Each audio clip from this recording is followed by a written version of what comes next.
Welcome to a new edition of the Famous Interviews with Joe Dimino. On this episode, we talk with author and writer Tedi Tuttle.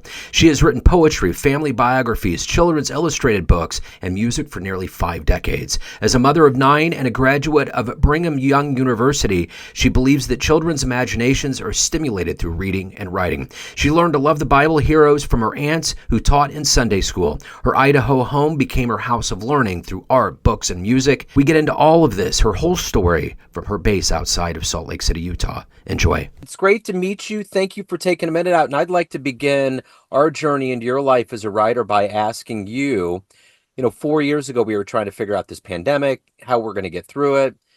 And I'm wondering, how did you get through that time period and how did it change the way that you do things now? Oh, that's a good question. I don't even like to talk about that because it was a harrowing time for a lot of people. I got through it because I have 9 children and I have 6 grandchildren. We had one born during the pandemic. We were not allowed to go in the hospital. I had a brother-in-law who was sick and in the hospital. We never got to go see him at all, and he actually died in the hospital about the time of his 60th wedding anniversary. Wow. But I've always written. I think it's my ancestors that have made me want to write because growing up, my mother was in charge of our reunion for the Chandler Babbitt reunion. And so we learned a lot about people that we didn't know. For example, my grandparents all died before I was born. My mom was the second to youngest in her family, and her little brother was 10 years younger than her. So I come from large families. My dad had, I think, 10 brothers and sisters. And then my mom had 9 brothers and sisters. And so I learned a lot from my aunts. I was impressed by their stories. And that's basically what I got started doing is I did poetry early on in high school due to Mrs. Hall, who was my English instructor. What are their lives about? Who are they? Where do they come from? Write about real stories about real people.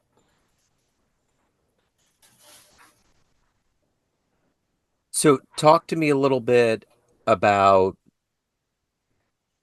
I want to put you in front of a bunch of grade school kids so that they can understand what you do for a living. It's career day, and one of the kids is curious and says, "Hey, what do you do for a living?" How do you answer that child? I've been to those career days and I've given out books and said there is hope. So I guess you're classified elderly when you turn 55, and that's the age I was when I finished my last class at Brigham Young University to get my English degree. Before that, I was an art major and had gone to school right out of high school for 2 years and graduated. I was in commercial art and design, and it's been very helpful as I've done a lot of these books to design my own covers or, think about doing things. I was never a fine artist like my mother. She was a fine artist, and she has an incredible repertoire of all the things that she did with oil painting and palette knife she was into by a famous Chicago artist. And she was always upgrading and doing stuff. And I watched her. I wanted to be her. I had 4 older sisters and a younger brother growing up. And I like to write about their lives and what their memories are. So when I go to a place for children and I say, "Wouldn't you like to be a writer?" And they're going, "What's that?" I said, "Well, I started out doing poetry and I've always written songs since I was in high school. And I'm a composer of King Tut the Musical. My son Jason helped me write some of the script for the play. But I think it's important that you follow your heart. I mean, it hasn't been easy, and I've never made very much money.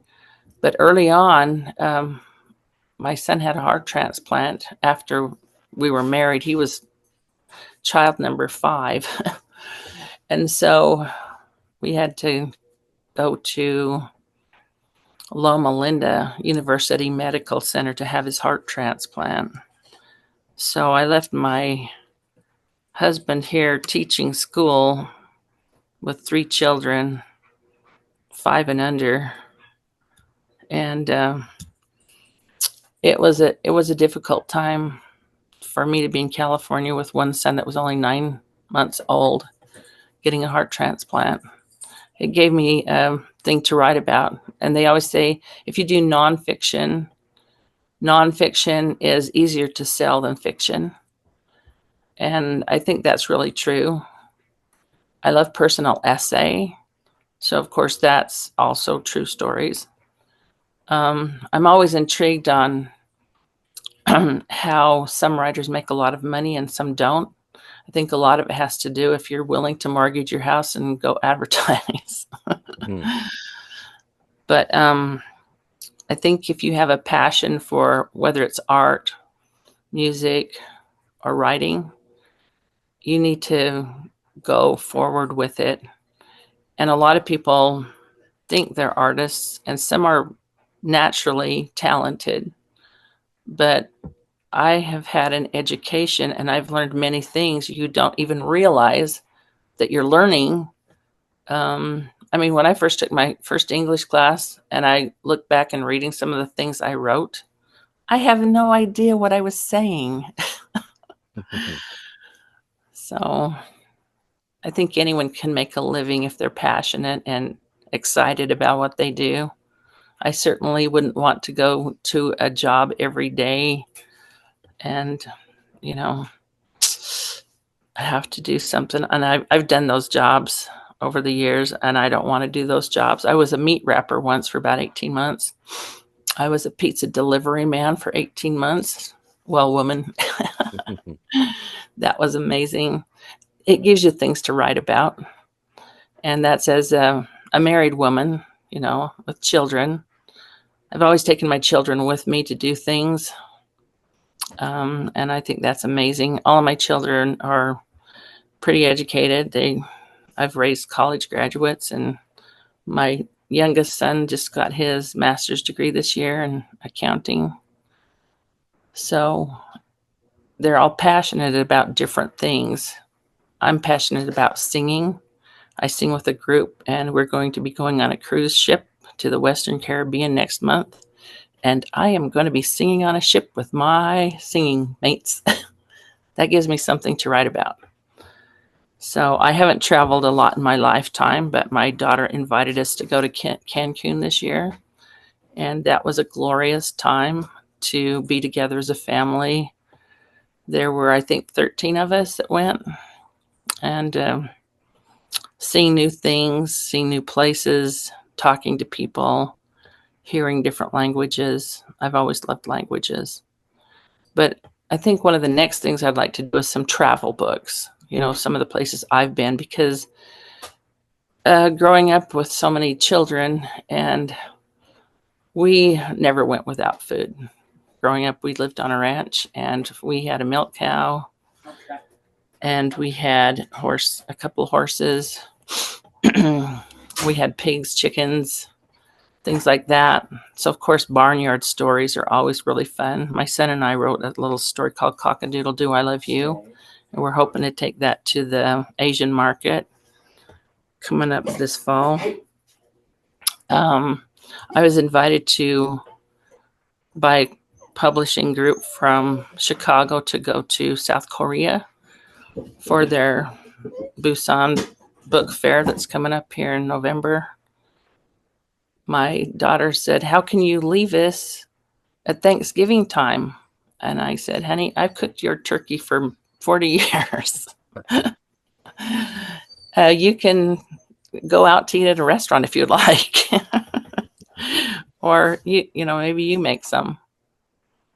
I'm passionate about writing. I'm passionate about writing music. I'm passionate about art. I like to make art out of art. So I do have one daughter that started in some art programs and did some fun little art that gave me inspiration. That's interesting as well.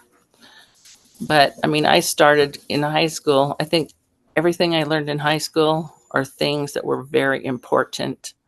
Speaking of during the last 4 years, it's been very difficult because I've had grandchildren who basically didn't get an education because they lived in California and basically everything was shut down. Their dance was shut down, their basketball was shut down, their parks were shut down. It's going to be interesting to see my oldest grandson at college to see what he does this year.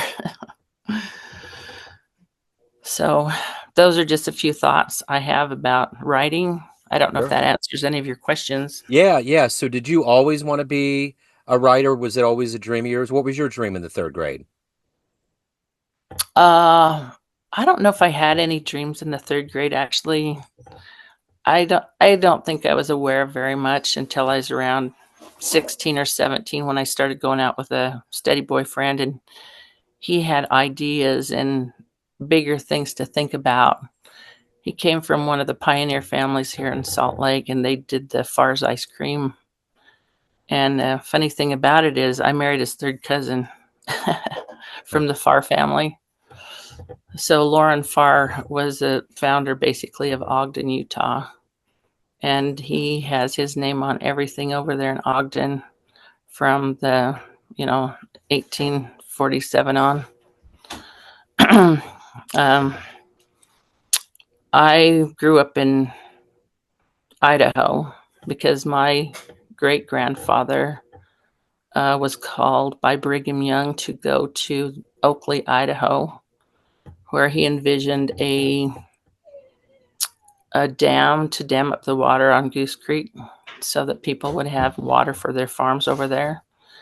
And he died around, I think, 1901 to 1903. And he never got to see that dam finished, but it's there now for irrigation. And it's been there for over 100 years. So I have always wanted to be a writer since probably high school. And like I said, Mrs. Hall was my inspiration. I didn't really get into much writing later until I was married. And I started interviewing my aunts and uncles is what I did before I got married. Back in 1977, I was interested in their lives. And with my mom's inspiration, and she's a cook. I mean, she could cook everything. I love to cook. I love to bake food. I love homemade bread. I love flowers. I love gardening. And these are all inspirations. And people need to have hope these days. A lot of people have been beat down. A lot of people can't afford food. Where we were raised on a ranch, we raised our own food. We bottled our own fruit. We had our apple trees, our fruit trees. We could go fishing every day in the summer if we wanted. We always went to church on Sunday. And we just had a really good life. My sister, just older than me, she's 4 years older than me. We were always best friends. We never fought. And my little brother that's just younger than me, we fought all the time. So these are food for thought. These are food for writing. And when I started thinking about my history, because I didn't know any grandparents, that's why I started asking my aunts and uncles, what do you know about Grandma Chandler? What do you know about Grandpa Chandler? One thing he always said was, if you don't get up before the sunrise, you miss half of your life. And I love getting up. I mean, I've been up since 3 o'clock this morning. I'm usually just cleaning or doing something or reading. I've got into Tor Heyerdahl, who got married clear back in 1949, lived in French Polynesia. and I'm reading all of his books. He was a explorer from over in Norway. His family. I love his book Kon-Tiki. A lot of people have probably never heard of it because he lived a long time ago. Hmm. What year is this? It's 2024. Uh, anyway, as I started interviewing my aunts and uncles, they always had great stories. Whether it was about the rabid dog, the rabid coyote that came and bit the dog that made their dog rabid, and they had to shoot the pup.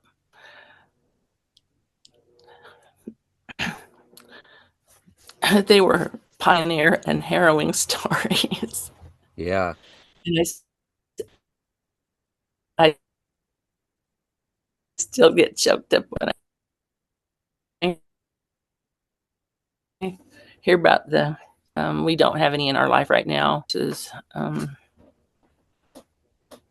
So we have some land up where I grew up that my nephew just built. He's renovating, or he's going to renovate Grandpa's old house. And it's an old brick house. And where we were raised, those early Mormon pioneers from the Church of Jesus Christ of Latter-day Saints had kilns, and there's a lot of clay in these areas. They would make their own bricks and fire them in kilns in town. And so I grew up in one of those houses that was built around 1900. And now that my nephew has bought Grandpa's old house, it's a disaster inside, but it's still sturdy and brick.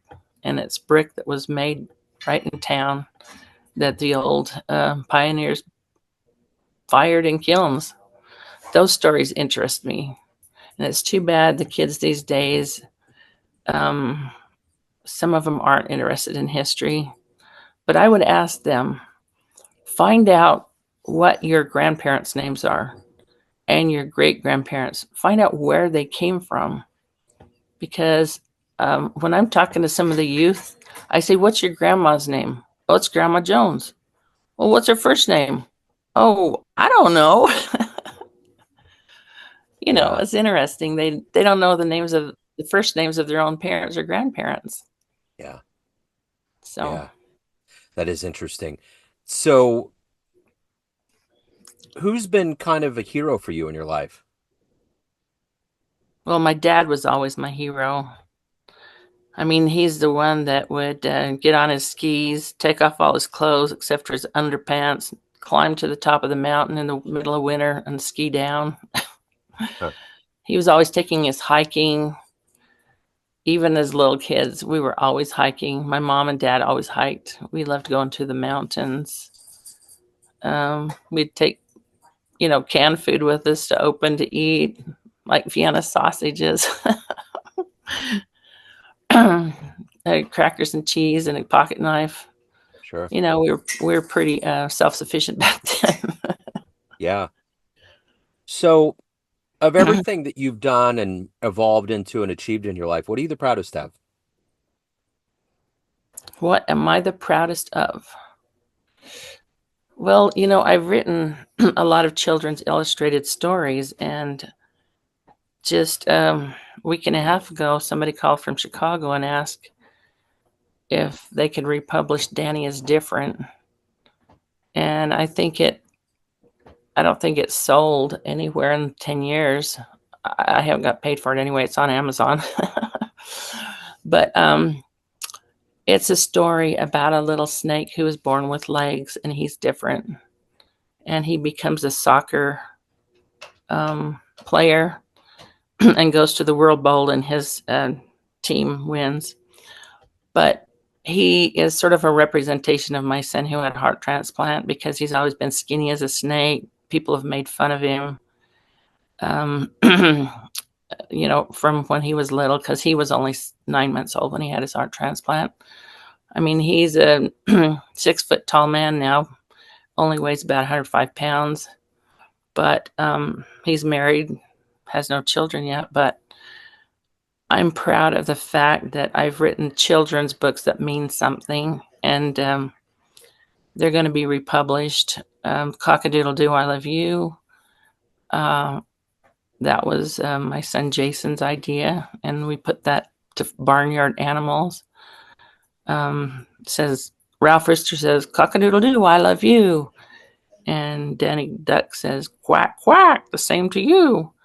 So my kids had the barnyard experience at their grandpa's house on their dad's side. So I think I'm most proud of my musical, King Tut the Musical, because I didn't believe I could ever write the music down.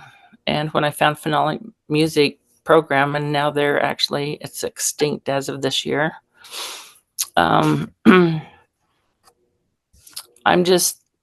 grateful that I've had a chance to go to schools and read to children my own stories, because my second oldest son, Daniel, that's who Danny is different, his name for Danny the snake. But when he was little, we read a lot of these golden books, and they were the cheapest things parents could, afford back then. But I read a lot of books to my children growing up. I think that's why they're all so smart. I think if you don't start reading to them when they're in utero, you've waited too long. Yeah. Anyway, he was my inspiration to start writing books for my children, because I love great art. I love not just great art, but bright, colorful art too, since my mother was a fine artist. And it's really hard to find children's books these days that, in my estimation, are made for adults to entertain them. But I think my most serious contribution is my latest book, Joseph, based on King Tut the Musical, that we haven't been able to put on King Tut the Musical the way I would like to. I grew up doing theater, and my son Jason, who had the heart transplant, said, "Mom, why don't you just novelize it? You're a writer."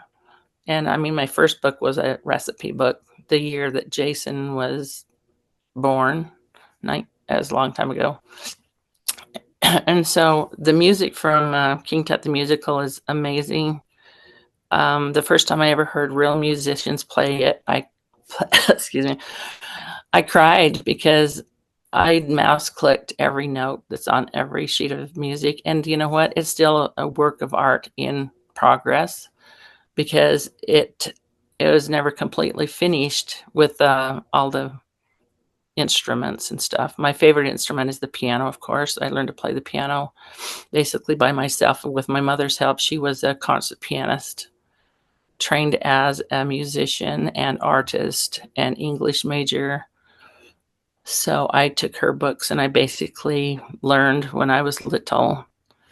I love the violin. It's my second favorite. I love the cello, and I love the guitar. Those are my 4 favorite instruments.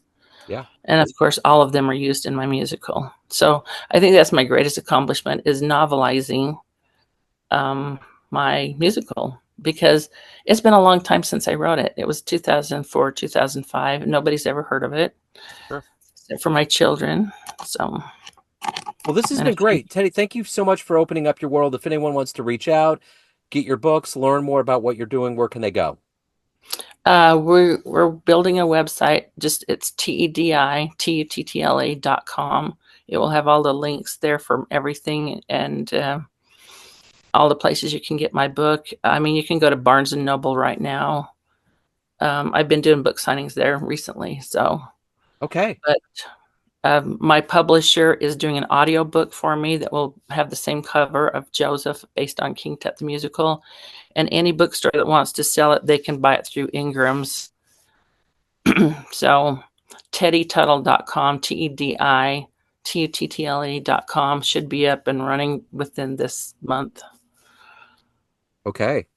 Perfect. Teddy, this has been great. Thank you so much for your story. Thank you for your time. Best of luck with everything. Thank you, Joe. I appreciate your comments, and thank you for having me on today. Thanks for tuning in to another famous interview with Joe Dimino, where we cover the world of art, literature, business, spirituality, music, and more from around the globe. Our esteemed theme music was composed and produced by the great E.E. Pointer of Kansas City's River Cow Orchestra. If you want to hear more interviews, visit the Famous Interviews with Joe Dimino channel on YouTube. You can also find us on Spotify and Apple Podcasts. Thanks again for listening, and until next time.